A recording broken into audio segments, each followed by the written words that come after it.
창세기 4장 1절로 4절입니다. 이제 다 함께 봉독하겠습니다. 아담이 그의 아내 하와와 동침하매 하와가 임신하여 가인을 낳고 이르되 내가 여호와로 말미암아 등남하였다 하니라. 그가 또 가인의 아우 아벨을 낳았는데 아벨은 양치는 자였고 가인은 농사하는 자였더라. 세월이 지난 후에 가인은 땅의 소산으로 제물을 삼아 여호와께 드렸고 아벨은 자기도 양의 첫 새끼와 그 기름으로 드렸더니 여호와께서 아벨과 그의 제물은 받으셨으나.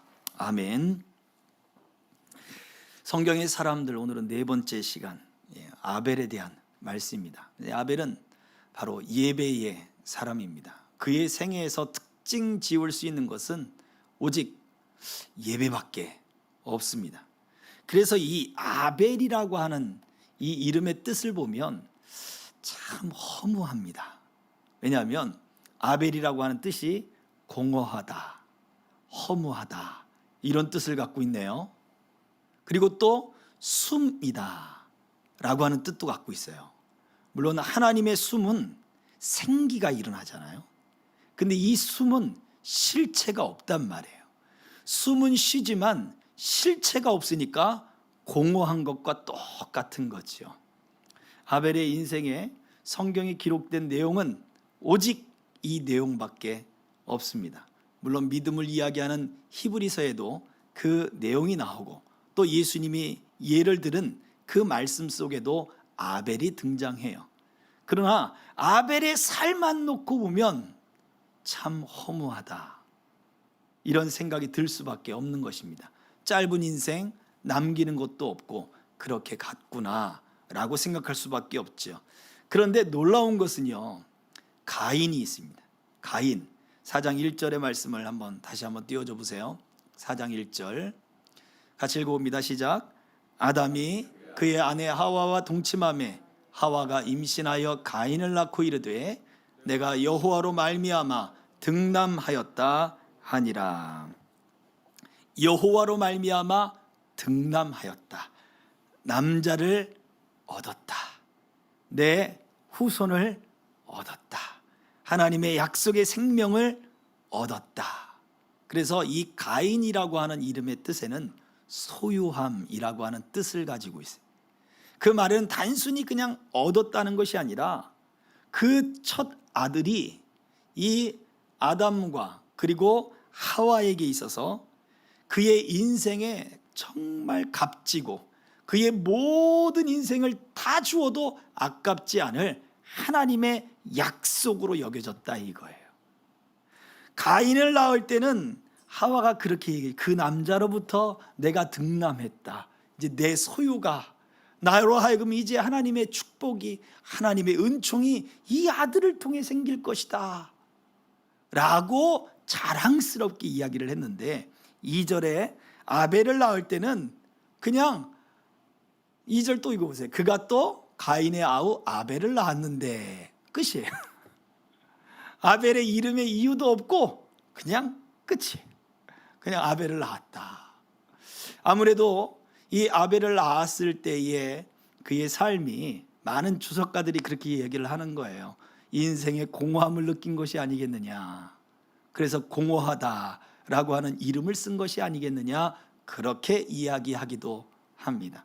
그런데 중요한 것은 추측하건대 가인을 낳을 때의 마음과 아벨을 낳을 때의 마음이 다른 것만은 확실하겠구나 생각이 드는 거예요. 유별나게 정이 많이 가고 유별나게 더 아끼는 자식이 있지 않습니까? 똑같이 자식을 아낀다 하지만 절대 그렇지 않은 것 같아요. 저희 할머니를 제가 이렇게 업어드릴 때 저희 할머니가 그러시더라고요. 이야, 용창아, 네 등이 업히니까 형한테 업힌 것만큼 못하다. 그 이야기를 업히셔갖고 하시는 거예요. 형은 듬직한데 너는 왜 듬직하지 않냐. 그런 얘기를 하시는데 그 당시에 제가 할머니를 업었을 때 너무 가벼웠거든요. 저는 불안하지 않았는데 할머니에게는 첫 손주 저희 형님이 더 듬직하고 저희 형님이 더 애틋했던 것 같아요. 그 다음부터 저도 꼬라지가 있어갖고 할머니를 안아보드렸는데 지금도 그 생각이 납니다. 이렇듯 사람들에게 있어서 첫 정을 준 자녀들, 첫 정이 간 자녀 하와에게 있어서는 가인이 그런 존재였다 이거죠. 그래서 그 가인이 성장했을 때 자기 인생의 모든 기력의 시작이고 모든 기쁨의 시작이고 미래가 그 아들에게 있었던 것 같아요. 그러나 우리가 알듯이 가인은 아벨을 죽이는 살인을 저지르게 되고 두 아들을 동시에 잃어버리게 되죠. 인생의 기쁨이었고 삶의 의미였고 목적이었고 하나님의 모든 저주를 위로해 줄 만한 아들이 살인을 저지르고 그리고 그의 곁을 떠나서 영영 함께할 수 없는 그러한 존재가 되어버렸으니 그의 마음에 얼마나 아픔이 있었을까 생각해 볼 수 있는 거예요. 자, 이것을 우리 편에서도 생각을 해볼 수 있죠. 우리가 짧은 인생을 산다라고 할 때 그 인생의 삶이 우리는 공허하게 느껴질 수 있는 거예요. 허무하게 느껴질 수가 있고, 그리고 그 성경에 등장하는 아벨처럼 참 인생이 무상하구나, 내가 힘쓰고 애쓴 것이 아무 소용이 없구나. 아벨은 뭐 하다가 죽임을 당했습니까? 예배를 드리다가 죽임을 당한 거예요. 하나님을 향하여 전심으로 예배를 드리고 하나님을 향하여 그렇게 신실한 믿음을 갖고 있었는데 그의 삶이 공허한 결말을 맞이한 것처럼 보이더라 라고 하는 거지요. 과연 그럴까요? 과연 그럴까요? 하나님 편에서 과연 그의 삶이 공허했을까? 오늘 말씀을 통해 그 답을 찾아보시기를 바랍니다. 그래서 이 가인을 통해 예배와 관련돼서 이 아벨이 죽임을 당했기 때문에 아벨이 최초의 순교자다라고까지 이야기를 하고 있습니다. 자, 그렇다면 이 아벨이 죽임을 당했던 그의 제사, 아벨의 제사는 어떤 제사였는가? 3절 4절의 말씀을 보면 3절 4절 다시 한번 4절만 읽겠습니다. 시작. 아벨은 자기도 양의 첫 새끼와 그 기름으로 드렸더니 여호와께서 아벨과 그의 제물은 받으셨으나. 자, 이 말씀을 통해 아벨이 어떻게 예배를 드렸는가? 첫 번째는 양의 첫 새끼를 드렸다. 그리고 그 제물로 드렸다 라고 표현되어 있죠. 그 기름으로 드렸다. 양의 첫 새끼는 그 제물이 준비되어 있다는 걸 이야기하는 거죠. 가장 좋은 것, 처음 것, 가장 하나님 앞에 귀한 것, 그 처음의 것을 먼저 준비하고 있다가 그것을 하나님께 드렸더라. 그리고 그의 기름으로 드렸다는 것은 가장 좋은 부위, 가장 기름졌다, 가장 아름답고 가장 좋은 부위라 할 수 있는 그 부위를 바로 하나님께 드렸다라고 하는 의미를 가지고 있어요. 그러니 정말 자기가 할 수 있는 모든 것 가운데 가장 좋은 것을 하나님께 드리며 그 좋은 것을 드리기 위하여 얼마나 준비를 했는가에 대한 모습을 볼 수 있어요. 그래서 첫 번째 아벨이 드린 예배의 모습은 자원한 마음이었다라는 거죠. 고린도후서 9장 7절의 말씀을 같이 읽어봅니다. 시작. 각각 그 마음에 정한 대로 할 것이요 인색함으로나 억지로 하지 말지니 하나님은 즐겨내는 자를 사랑하시느니라. 아멘. 이 마음이 제물을 드릴 때, 하나님 앞에 희생 제물을 드릴 때, 예배를 드릴 때 그 하나님 앞에 어떠한 마음으로 예배하는가, 바로 그거예요. 오늘날 로마서 12장에서는 너희가 너희 몸을 산 제사로 하나님께 드리라고 이야기했죠. 누가 제물입니까? 우리 몸이라고요. 그러면 우리가 예배를 드리기 위하여 우리는 어떠한 준비를 하고 있느냐, 이거죠.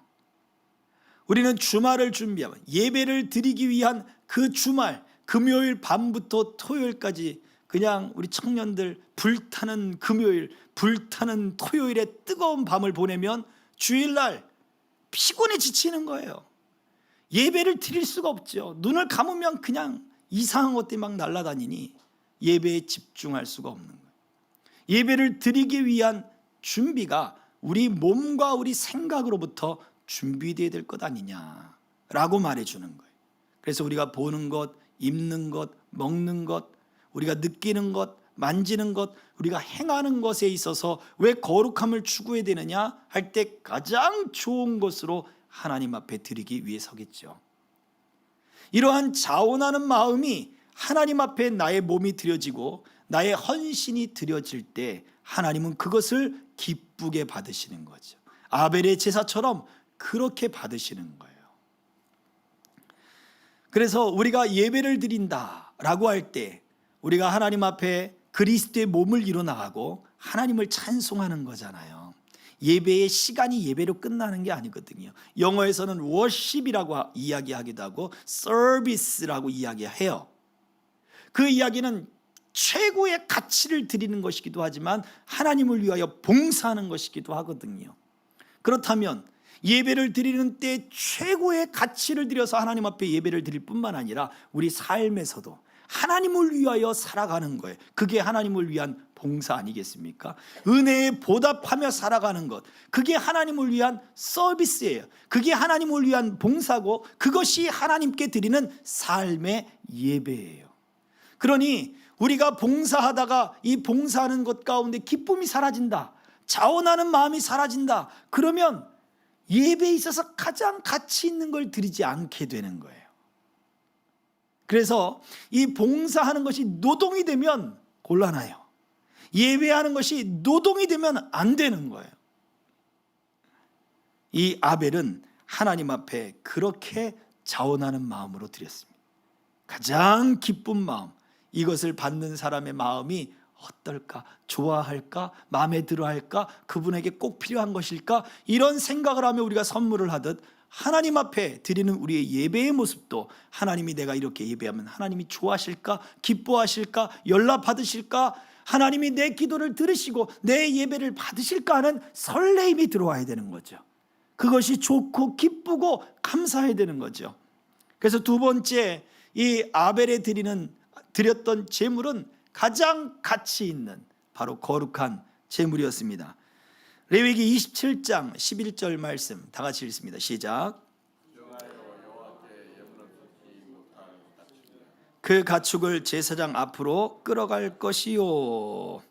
부정하여 예물로 드리지 못할 가축을 제사장 앞으로 끌어가라. 그 이야기는 무엇입니까? 예물을 드리지 못할 것에 대한 분명한 구분이 있어야 된다는 거죠. 그 앞절에서 보면 하나님 앞에 거룩하고 흠없이 받으실 만한 그 예물을 드려야 된다라고 말씀을 하고 있는 거예요. 근데 부정한 거 가지고 왔다. 제사장과 함께 그 당시에 제사장이 값을 매겨 주기도 합니다. 그런데 하나님이 그렇게 부정한 것과 부정하지 않은 것을 구분하는 이유는 바로 그 거룩한 제물이 누구를 예표하기 때문에 그래요? 예수님을 예표하기 때문에 그래요. 그러면 오늘날 저와 여러분들이 예수님을 믿는 사람이, 예수님을 구주로 믿는 사람, 예수 그리스도의 은혜를 받은 사람이 우리가 거룩함으로 하나님 앞에 예배하지 못한다면 우리는 가장 최고의 것을 하나님 앞에 드리지 못하는 거예요. 부정한 것을 드리는 것밖에 되지를 않습니다. 히브리서 10장에서는 예수를 2번 십자가에 못 박는 것이다 라고 이야기를 해요. 절대 그럴 수가 없다. 절대 그럴 수가 없다. 어떻게 예수를 다시 십자가에 못 박아서 피를 흘리게 할 수 있겠느냐? 절대 그럴 수 없다. 한번 구원은 영원한 구원이다 라고 히브리서 9장에서는 또 이야기를 하고 있지요. 그렇습니다. 과연 예수 그리스도를 믿는 믿음 안에서 내가 예수를 믿기 때문에 그 예수님 때문에 하는 거예요. 예수님 때문에 용서하는 거고, 예수님 때문에 삶에서 거룩한 것과 부정한 것, 하나님이 원하시는 것과 하나님이 원치 않으시는 것들을 우리가 구별해야 되는 것이고, 거룩이란 것은 결국 내가 죄에서 떠나는 거예요. 부정한 것에서 떠나는 것이에요. 과오에서 떠나는 거예요. 잘못에서 떠나는 거예요. 예수 믿기 이전에 우리의 범죄는 다 용서할 수가 있어요. 예수 믿고 난 다음에 우리에게 나타난 부정은 어떻게 해야 되냐 이거예요. 그 다음부터는 하나님 앞에 부끄러움이에요. 하나님 앞에 부끄러움이에요. 우리가 그 모든 죄들을 다 하나님 앞에서 우리가 다 계수할 날이 올 텐데, 그때 우리 과연 하나님 앞에 내가 예수님을 믿기 때문에 나는 이미 다 죄가 용서받았습니다, 자신 있게 말할 수 있을까요? 우리가 예수를 모를 때는 그럴 수 있습니다. 그러나 예수를 알고부터는 그러면 안 된다 이거죠. 그것이 성령께서 끊임없이 가르쳐 주셔요. 그래서 하나님 앞에 주님, 내가 잘못했습니다, 정말로 회개하고 겸손한 마음으로 내가 죄인 중에 괴수입니다, 이러면서 바울 사도가 그렇게 믿음의 여정을 겪어간 것처럼 우리의 삶도 그렇게 바뀌어져 가야 된다라는 것이죠. 저와 여러분들은 우리의 삶을 하나님께 예배를 드리기 위해서 우리가 정말 그 죄와 과오에서 떠나가고 있는가 한번 깊이 생각해 봐야 할 문제입니다. 자, 아벨이 드렸던 이 제사의 세 번째, 가장 최고의 거룩한 예물이라고 하는 것은 바로 흠없고 가장 좋은 것들로 바로 예물을 드렸다라는 것이죠. 레위기 1장 3절입니다. 또 읽어봅니다. 시작. 그 예물이 소의 번제이면 흠없는 수컷으로 회막문에서 여호와 앞에 기쁘게 받으시도록 드릴지니라. 흠없고 그리고 또요, 기쁘게 받으시도록 드려라. 최고의 것은 결국 하나님이 기쁘게 받으시는 거예요. 히브리서 11장에서는 믿음이 없이는 하나님을 기쁘시게 못한다라고 하는 말씀이 있지요. 뒤에서 조금 더 살펴볼 것입니다. 그 말씀처럼 하나님이 기쁘게 받으실 예배가 되는 것, 하나님이 기쁘게 받으실 제물이 되는 것. 우리 예수님은 죽기까지 순종함으로 모든 이름 위에 하나님이 그의 이름을 높이 올리셨어요. 하나님이 그 예수님의 순종을 기쁘게 받으셨다고요. 그래서 예수님이 순종해서 아들로 인정된 것이 아니라 예수님이 하나님의 아들이셨기 때문에 순종하셨는데, 아들이시기 때문에 아버지 하나님의 모든 것을 다 이루어주신 거예요. 내가 다 이루었도다, 십자가에서의 그 마지막 말이었잖아요.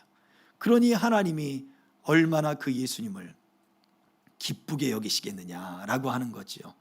그래서 그 예수님이 우리를 위하여 중보할 때 우리의 모든 죄를 다 덮어주시는 거예요. 죄가 없다라고 말해주시는 거예요. 하나님이 예수님을 기쁘게 받으셨기 때문에 그렇습니다. 저와 여러분들이 하나님이 기쁘게 받으실 만한 삶의 열매가 무엇인지 분별해 나가는 것, 성령께서는 우리에게 그 분별의 은혜를 주실 줄로 믿습니다. 그래서 주여 내게 분별의 영을 더하여 주셔서 하나님이 기쁘게 받으실 내 삶의 열매를 드리게 하옵소서. 우리가 기도해야 될 것입니다.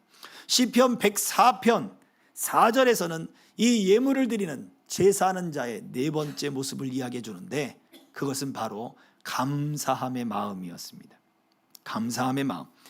같이 읽어보겠습니다. 시작. 감사함으로 그의 문에 들어가며 찬송함으로 그의 궁정에 들어가서 그에게 감사하며 그의 이름을 송축할지어다. 아멘. 감사로 그 문에 들어가는 것이다.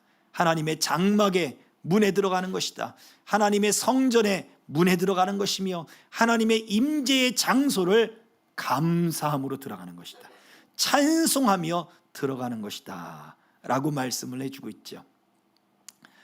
세월이 흘러서 가인도 아벨도 자기의 농사 짓는 것으로 예배를 드리고 자기의 농사를 짓는 목축을 하는 양으로 예배를 드렸어요.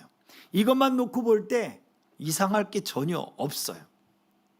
당연하지 않습니까? 농사하는 자가 하나님 앞에 예배를 드릴 때 자기의 수고한 것을 가지고 하나님 앞에 예배를 드리는 것이 당연하지 않겠냐.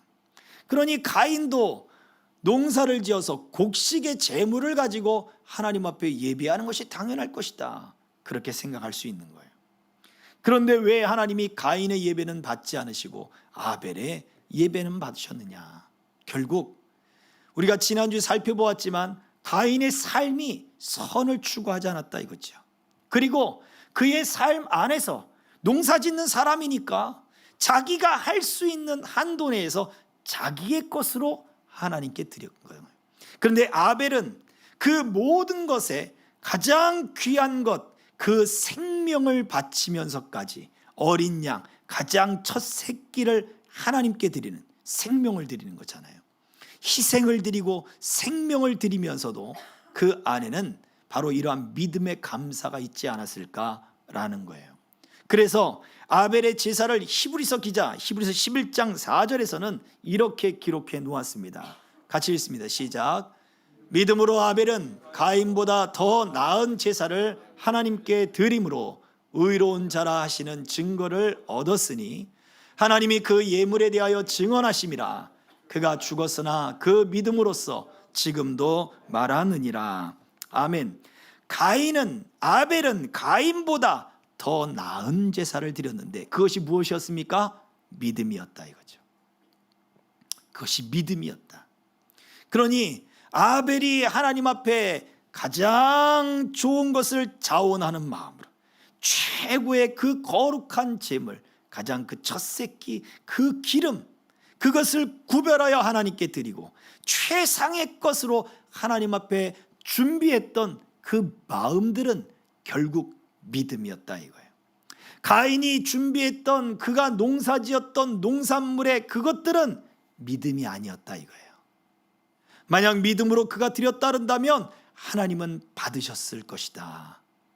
저는 그렇게 생각합니다. 그런데 결과적으로 믿음으로 드리지 못한 이것이 하나님 앞에서 연락받지 못하는, 하나님이 기쁘게 받지 못할 키워드가 되었다라는 것입니다. 자, 우리는 이렇듯 아벨의 제사를 통해 그가 믿음으로 하나님께 이 예배를 드림으로써 하나님은 그를 의로운 자라라고 말씀하셨다 그랬어요. 의로운 자라. 그가 의롭게 되었다. 그의 믿음이 그를 의롭다 할 것이다. 이렇게 하나님이 평가를 내려주신 거죠. 결국 아벨의 하나님은 어떤 하나님입니까? 오늘 아벨을 통하여 우리가 발견하고 우리도 만나야 되는 그 하나님은 바로 의로운 자를 기억하시는 하나님이시다 라는 것입니다. 의로운 자를 기억하시는 하나님. 창세기 4장 10절 같이 읽어볼게요. 시작. 이르시되 네가 무엇을 하였느냐? 네 아우의 핏소리가 땅에서부터 내게 호소하느니라. 마태복음 23장 35절 예수님이 하신 말씀에서 읽어봅니다. 시작. 그러므로 의인 아벨의 피로부터 성전과 제단 사이에서 너희가 죽인 바라가의 아들 사가랴의 피까지 땅 위에서 흘린 의로운 피가 다 너희에게 돌아가리라. 예수님이 말씀하시는 거예요. 의로운 피를 너희가 흘렸다. 그 이야기는 아벨의 의로움을 기억하신다 이거예요. 하나님이 창세기 때에 그때뿐만 아니라 예수님을 보내셔서 예수님이 이스라엘 백성들을 부르시는 그때에도 아벨의 피가 기억되고 있다라고 하는 거예요. 왜냐? 그는 의로운 자가 되었기 때문에 그렇습니다. 공허하다라고 하는 이름을 가진 자가 의로운 자가 되었어요. 하나님이 그의 핏소리를 기억하시며 그의 억울함을 들으시며 그의 원통함을 들으시는 사람이 되었어요. 그래서 우리가 이 말씀 속에 아벨이 만난 하나님이란, 아벨의 인생은 참 허무한 것 같지만 하나님이 그를 기억하시더라. 이것이 중요합니다. 여러분의 인생에 공허함이 느껴지십니까? 내가 뜨거움 가지고 또는 열정, 그 뜨거움이죠. 그리고 또 그것 가지고 내가 최선을 다해 헌신하고 있는데 아무도 누가 알아주지 않을 때 그때 느끼는 감정이 공허함이에요. 가정에서도 마찬가지예요. 주어진 직분, 가장이라고 하는 직분, 아내라고 하는 직분, 가정에서 주어진 직분이죠. 그것을 최선을 다해 하는데 남편이 알아주지 않거나 아내가 알아주지 않거나 자녀들이 알아주지 않을 때에도 느끼는 감정이 공허함이에요. 뭔가 펑 뚫린 것 같고 채워지지 않는 그러한 공허함. 내가 분명히 사랑하는 것 같은데, 우리 자녀들도 나를 사랑한 것 같은데, 우리 부부가 서로 사랑하는 것 같은데, 그런데도 뭔가 계속 채워지지 않는 속쓰림, 빈 공간이 있는 게 바로 공허입니다.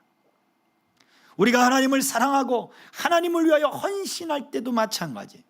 내가 그렇게 하나님을 위하여 예배하고 기도하고 교회에서 봉사하는데 그 마음에 무언가 채워지지 않는 것이 있다 한다면 내 안에 공허함이 쌓이는 거죠. 그때 우리가 기억해야 할 것은 그것입니다. 우리는 나와 함께 하시는 하나님을 느끼지 못할 뿐이지 하나님은 의로운 자를 기억하신다라는 것입니다. 그래서 이 아벨은 죽어서도 그의 영향력을 펼치는 사람이 되었습니다. 히브리서 4장 우리 하반절의 말씀을 다시 읽어볼게요. 시작. 하나님이 그 예물에 대하여 증언하심이라. 그가 죽었으나 그 믿음으로써 지금도 말하느니라. 그의 믿음이 지금도 이야기합니다. 그가 드렸던 예배가 우리에게 지금도 말을 하고 있습니다. 더 나은 믿음으로 예배를 드린 그 사람의 모습을 보여주고 있는 거예요. 그래서 우리가 기억해야 할 것, 하나님은 의로운 자를 기억하시더라. 하나님은 우리가 무엇이 될 것인가, 무엇을 성취할 것인가, 무엇을 이루기를 원하실 것인가에 대한 목표보다 어떤 삶을 하나님 앞에서 살아가고 있는가를 더 중요하게 보시더라 라는 것입니다. 가인이 농사에서 100배의 열매를 맺어서 그 농사에 큰 재물을 하나님께 드렸다 해도 아이고야 네가 나에게 이렇게 많은 것을 드렸으니 내가 너의 예배를 기쁘게 받으리라 그렇게 말씀하지 않으셨단 말이에요. 오직 믿음으로, 오직 그 하나님 앞에 자원함으로, 그리고 오직 하나님 앞에 자기의 삶을 구별하며 하나님 앞에 겸손히 예배하는 그를 하나님은 받으시더라 이거죠. 그래서 우리가 어떻게 예배하며 하나님을 섬기며 살아가는 삶의 열매, 삶의 예배를 드릴 것인가가 우리에게는 굉장히 중요한 것입니다. 그래서 무엇을 이루지 않아도 괜찮습니다. 사람들이 볼 때 참 인생 무상하다라고 이야기해도 괜찮다 이거예요. 그러나 하나님 앞에 의로운 삶을 살고 하나님이 기억하신 바가 되면 그 영향력이 믿음으로 말미암아 후대에까지 계속해서 이야기하게 되더라라는 거죠. 우리가 예배에 앞서서 기도했습니다. 추석 명절을 맞이해서 우리 가족과 또 나라 민족이 또 하나님 앞에 신실해야 되는데, 하나님 앞에 돌아와야 되는데, 가족들이 만나면 참 많이 가슴 아픈 일들이 많이 벌어지잖아요. 아직도 예수 믿지 않는 가족 구성원 때문에 참 속으로 그 자리에서 기도하면서 언제 또 권유를 해볼까, 틈을 잘 봐서 그러니까 교회 좀 다녀 라고 이야기를 언제 할까 틈을 내려고 아주 그냥 온갖 신경을 다 쓰지 않습니까? 그 사람들이 또 믿지 않는 이들이 우리를 바라보고 있습니다. 우리가 정말 하나님 앞에 의로운 삶을 살아간다면 하나님 앞에 기억하신 바가 되고, 하나님이 기억하신 바가 되면 우리 삶 속에 하나님이 어떻게 일하시는가 역사하시는가가 보여지게 될 줄 믿습니다. 이번 명절이 여러분들의 가정 속에 또 만나는 이들 속에 여러분을 기억하시는 하나님이 더 많이 나타나시, 그 믿음의 일들이 드러나는 자리가 되기를 주의 이름으로 축복합니다. 오늘 말씀을 생각하며 같이 함께 기도하겠습니다. 우리 주님처럼 우리도 하나님을 기쁘시게 하는 하나님 그러한 인생을 살게 하여 주옵소서. 예배의 시간이 끝나면 이제 삶의 예배가 시작된다는 사실을 기억하고 믿음으로써 더 나은 아버지 그 예배의 삶을 날마다 더 나은 삶을 날마다 더 나은 삶의 예배를 하나님 앞에 드리는 내가 되게 하여 주옵소서. 주님, 내가 행하는 일들 주여 분별하기를 원합니다. 하나님이 기뻐하는 것을 분별하고 죄를 분별하고 주님 거룩하지 않은 것들을 분별하여 죄악을 떠나고 하나님 과거를 떠나고 오직 하나님이 기뻐하는 삶을 쫓으며 하나님이 인도하는 삶을 쫓으며 말씀의 인도하심을 올바로 받아 순종하며 나아가는 믿음의 역사가 일어나게 하여 주셔서 우리도 하나님 앞에 의로운 믿음의 소유자가 되게 하시고 의로운 예배자가 되게 하여 주셔서 우리에게 어떠한 형편이 있다 할지라도 하나님이 기억하신 바가 되는 삶의 역사가 일어나도록 인도해 주옵소서. 사랑하는 우리 성도들과 또 함께 예배하는 모든 영혼들, 우리 생명길의 동행자들 하나님 다 온전히 기억하셔서 주의 복된 역사들만 가득하게 하시고 이제 가족들과 만나고 또 아버지 하나님 귀경길 귀성길 모든 길을 하나님이 동행하여 주셔서 즐거움과 기쁨으로 하나님이 복내려 주옵소서. 예수 그리스도의 이름으로 기도하옵나이다.